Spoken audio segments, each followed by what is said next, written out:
Hey everyone, welcome back to my channel once again.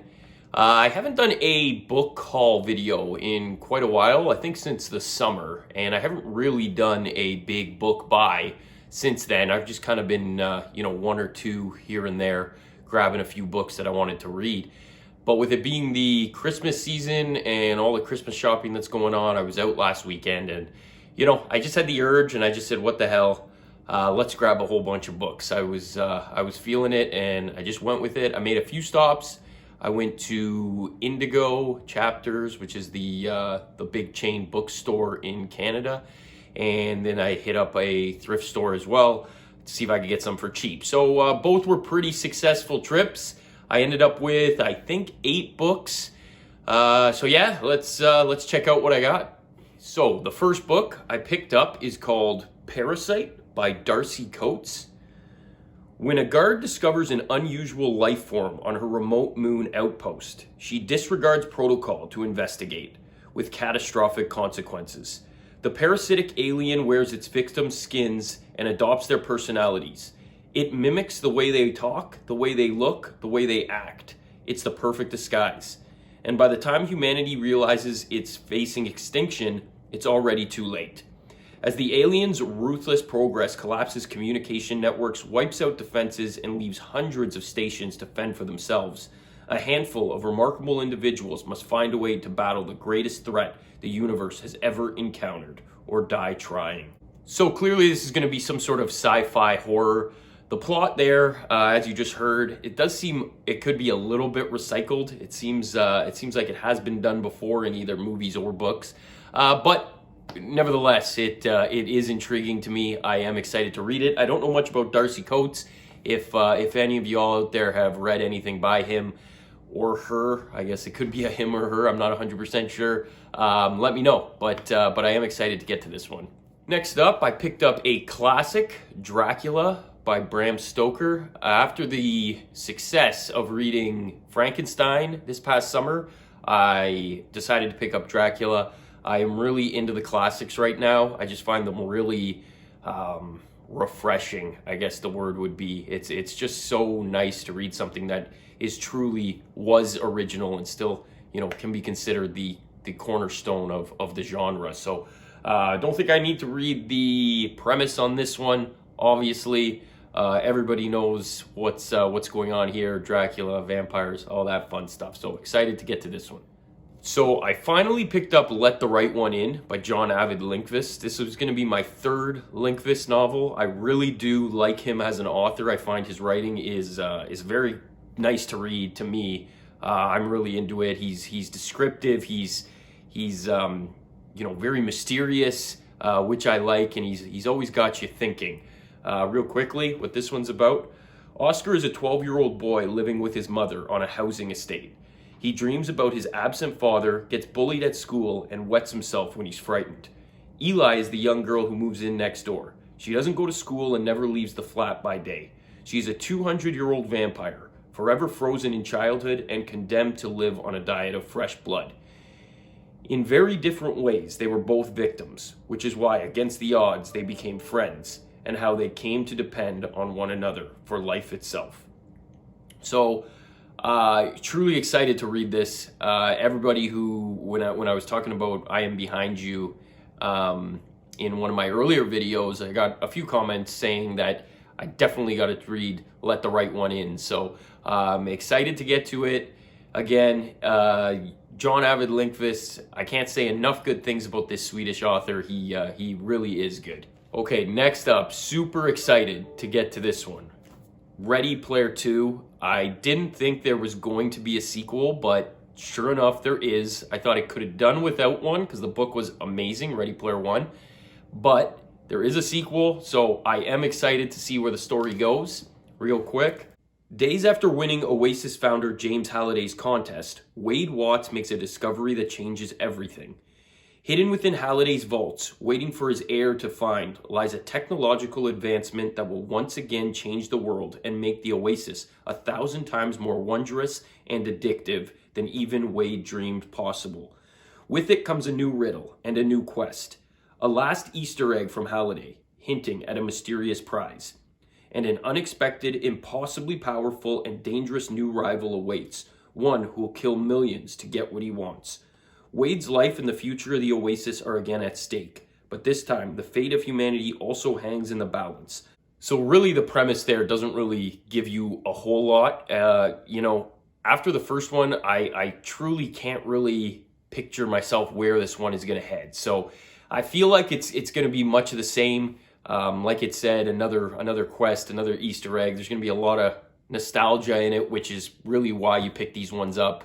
No spoilers, please, in the comments if you've read it. I know it did just come out, but I'm sure people have ripped through it already. So this is going to be the next one I get to once I finish The Count of Monte Cristo, which I'm reading right now, which I'm almost done. It's a big book, but that's a conversation for a later video. So yes, Ready Player 2. This one's next up on my TBR. The last one I picked up brand new from the bookstore is a new Dean Koontz novel, Elsewhere. So Dean Koontz, I feel like, I used to think Stephen King churned out novels at a very high rate, but I feel like Dean Koontz is surpassed him in that regard. Every time I go into the bookstore, I feel like there's a new Dean Koontz novel out. I bought Devoted earlier this year, and now, without even knowing this was coming out, I was walking around and I saw it, so I picked it up. Real quick, this book. Since his wife Michelle left 7 years ago, Jeffy Coltrane has worked to maintain a normal life for himself and his 11-year-old daughter, Amity, in Suavidad Beach. It's a quiet life until a local eccentric known as Spooky Ed shows up on their doorstep. Ed entrusts Jeffy with hiding a strange and dangerous object, something he calls the key to everything, and tells Jeffy that he must never use the device. But after a visit from a group of ominous men, Jeffy and Amity find themselves accidentally activating the key and discovering an extraordinary truth. The device allows them to jump between parallel planes at once familiar and bizarre, wondrous and terrifying. And Jeffy and Amity can't help but wonder, could Michelle be just a click away? Jeffy and Amity aren't the only ones interested in the device. A man with a dark purpose is in pursuit, determined to use its grand potential for profound evil. Unless Amity and Jeffy can outwit him, the place they call home may never be safe again. So it sounds pretty interesting. I know Dean Koontz, the novels I've read at least, he can be a little bit redundant with his plots and his villains and everything like that. But this one does sound a little bit original and a little bit interesting, if I can put it that way. Parallel universes always interests me. The thought that comes to mind is like The Talisman by Stephen King, that whole thing. So, I mean, if it's anything like that, I will thoroughly enjoy it. So looking forward to it. So I was mistaken earlier. That wasn't the last book I picked up from the bookstore. This is The Chill by Scott Carson. Don't know anything about Scott Carson. This one, the plot just really appealed to me. So this one is about far upstate in New York's ancient forests, a drowned village lies beneath the deep, still waters of the Chilliwackee Reservoir. Early in the 20th century, the town was destroyed for the greater good, bringing water to the millions living downstate. Or at least that's what the politicians from Manhattan insisted at the time. The local families, settled there since before America's founding, were forced from their land, but they didn't move far, and some didn't move at all. Now, a century later, the repercussions of human arrogance are finally making themselves known.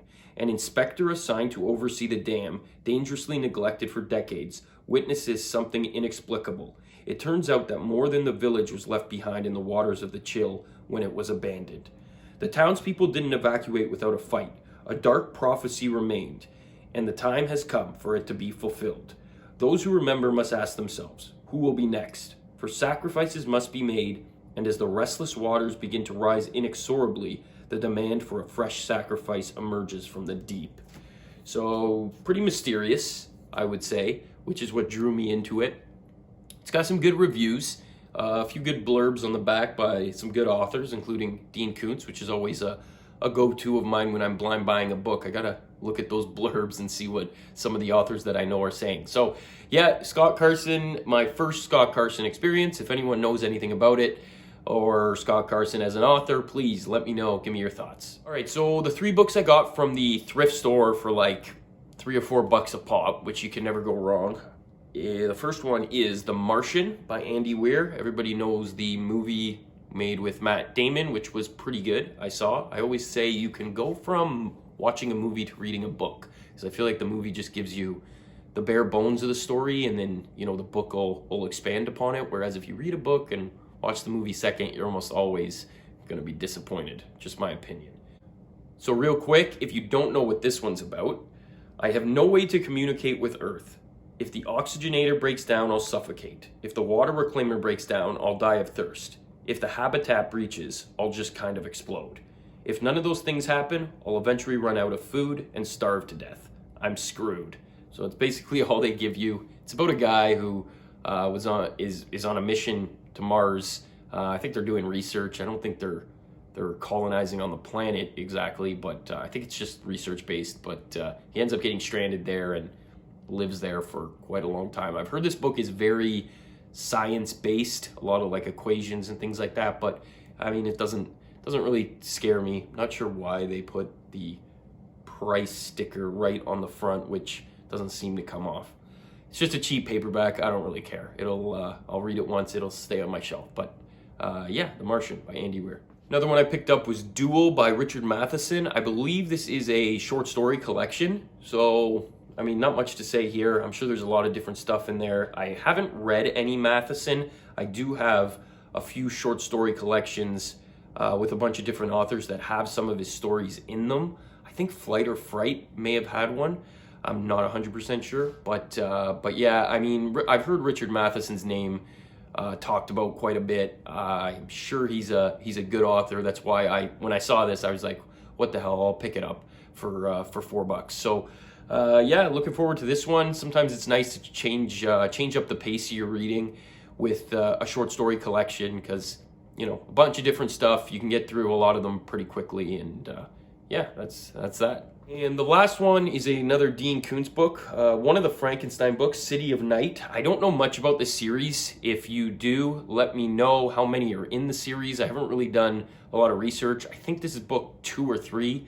I had heard about it, so when I saw this at the thrift store, I was just like, I'll pick it up, because I'm sure I'm going to end up reading the series eventually. So, I mean, even though it's in the middle of the series, it's not even the first book, it'll have to sit on my shelf until I fill out the series and decide to tackle it. So yes, City of Night, one of the Frankenstein books by Dean Koontz. Thanks for watching my video. If you've watched this far, I truly do thank you.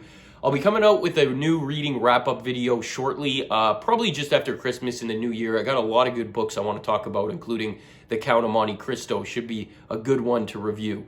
Once again, guys, happy reading and Happy New Year.